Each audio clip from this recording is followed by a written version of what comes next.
It's about LeBron James. I mean, I understand he needs a complementary of other players and whatnot, you know, to fill out the rest and do some other stuff. But it still comes down to LeBron James. And when I look at him versus the East, that's why he would be crazy to leave the East. There's no one really in his way that's going to stop him in a 4 out of 7 series. So I like the Cavs coming in. Yes, did they struggle? Did they look bad where some people went, oh, I don't know if they're going to make it. I just knew that there's plenty of time. We're only at the All-Star break coming up. Plenty of time for that ship to get righted. Okay, they went out, added some pieces. LeBron feels energized now, maybe. And if that's what he needed to be motivated, fine. But it's all centers around LeBron James playing better. I had never seen LeBron James play as poorly as he did for that stretch from Christmas. He didn't play defense. He didn't do anything. It was so bad. And I thought to myself. And he still averaged 23 points on 50% shooting. Right. But his plus-minus was awful, was bad. Right. So I'm just saying the Cavs, I looked at Boston and how they got off to a fast start and everybody liked them. But no Hayward, who got hurt in the first game that they played. So I kind of eliminated them that they're not ready. It's not there yet. In time, could they be the team to finally knock off LeBron down the road? Yeah. But Toronto, we've seen this movie 1,000 times, right? Play well during the regular season. They have some sort of playoff collapse or something doesn't work out. I just can't count on the Raptors doing anything.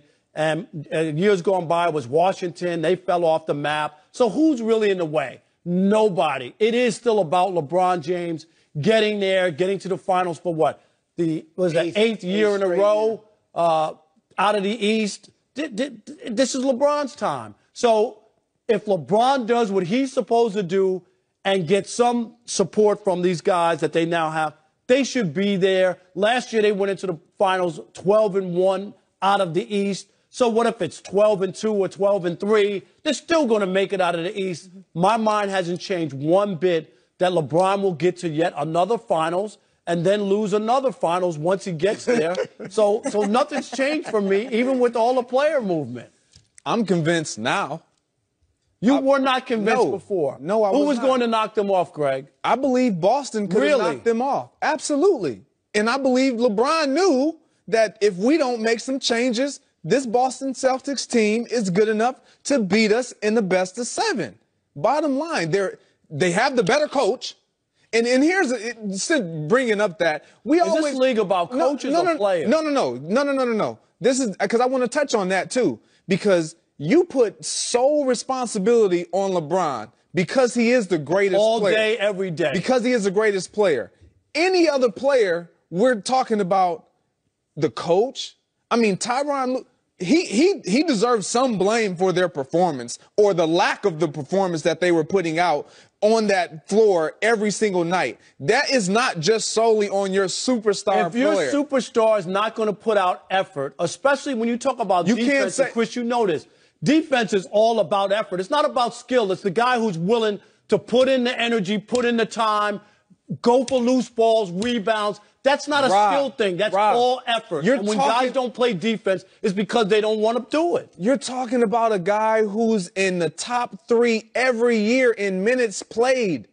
And we're not even talking about the wear and tear that he takes because of his size and the calls that he doesn't get and the things that he has to endure on the nightly basis.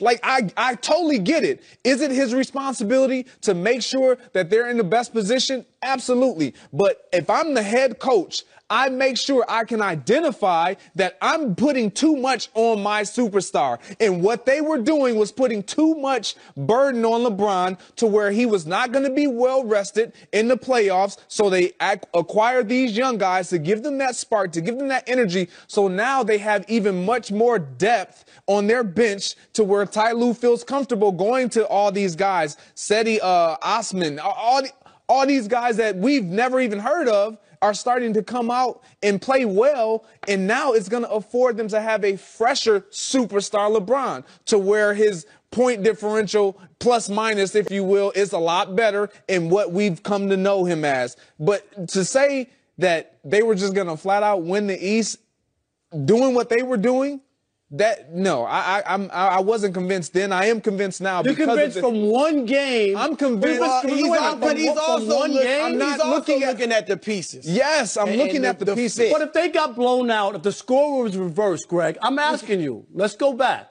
They lose to Boston by 25 with these new pieces. You would sit here today and tell me, well, I still don't think that they have a chance to win because, look, the pieces don't work. Is that one game? I can't say that because it would have me looking at a television screen, seeing how they lost. One game in February? Come on, how they know that don't work. I don't think anybody would look. If they got blown out, I think we all would have said they just got there. Exactly. It was one game. But it's a good start. You know, look, I agree with both of you. They're going to win the East. Where I disagree with you, Greg, is I do think, now I wasn't overly confident, but I was over 50% that they still would have won the East just because of LeBron James.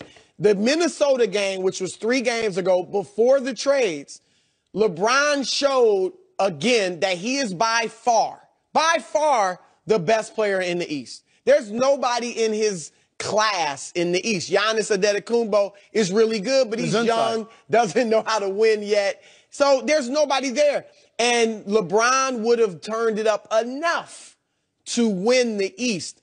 But look, part of that was that the East is bad. Boston, you mentioned Boston. People don't realize. They look at Boston's record and say, oh, they're playing great. Boston is 18-14 over the last 2 months.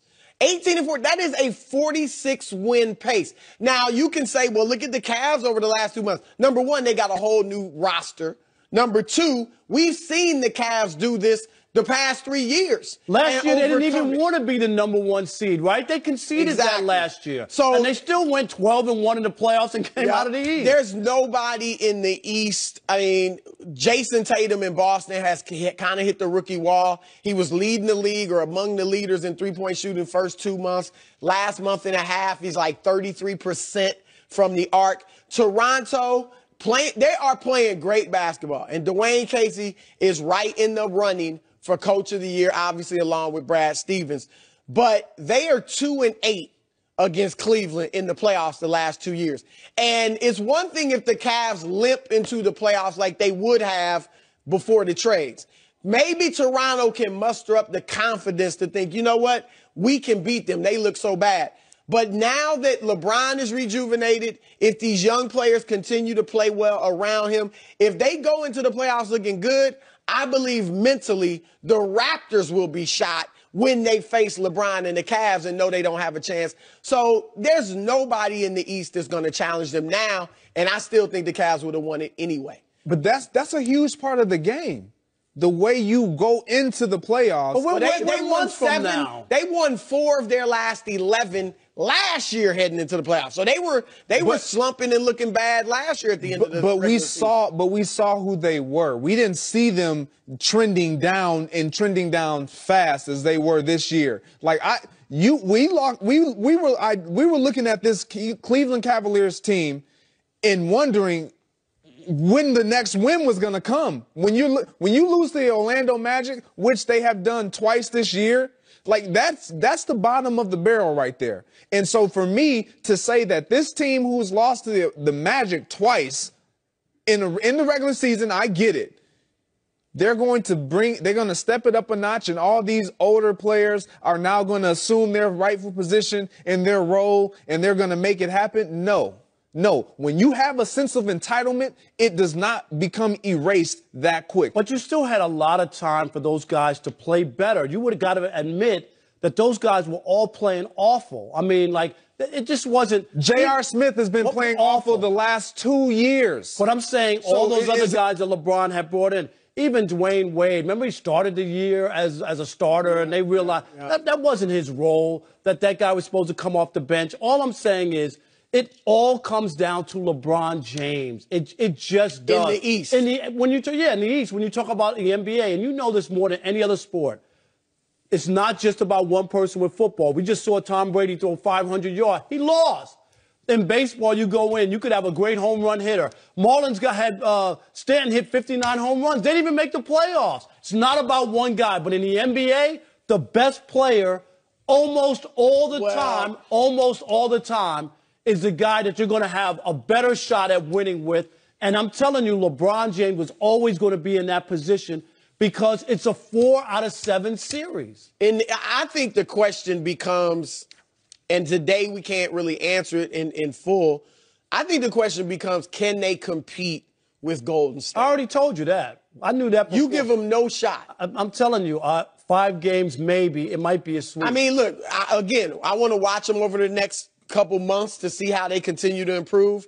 But that's the question is no longer will they win the East. Because LeBron can't play any better, Chris. Is he gonna, but the other guys around him can play better, specifically on the defense. Thank you.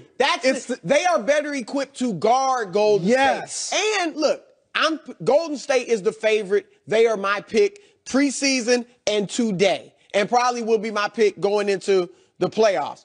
However, they are showing some signs of mental fatigue from trying to get to their 4th straight finals. They're not blowing teams out. They don't running need through to. the league. Yeah, but last year they didn't care about winning 73 because they had done that. But the year that they win 73, what happened?